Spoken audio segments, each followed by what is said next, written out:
New South Wales police are investigating after a man was shot dead in Sydney's west overnight. Miles Holbrook Walk joins us now from Sydney. Miles, good morning. What can you tell us?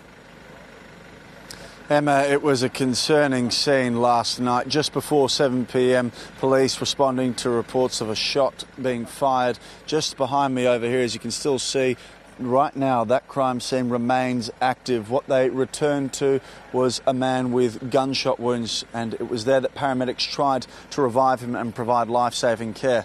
Unfortunately, there was little that could be done, and he died at the scene. And just a couple of kilometres away in Wakeley, a burned-out car set ablaze, which authorities had to extinguish. They believe perhaps linked to this shooting. No one arrested at the moment over this incident. We've been speaking to people, some off camera, some on camera, about just what has unfolded overnight and remains in place with this active crime scene. One man, feeling unsafe to show his face, spoke to the ABC a bit about what was recounted to him from a neighbour who saw parts of the incident. Here's what he had to say.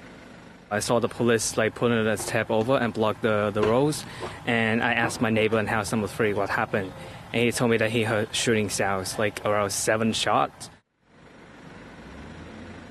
And so it was there that you heard a man describe hearing 7 shots. We spoke to another woman in the area who recounts hearing 4 shots. Spoke to another older person who lives in the area, lived here for 40 years, Emma, and said that something like this is completely uncharacteristic of the area. While the road I'm on is typically quite a busy one, it's an arterial road, it's got traffic lights on it.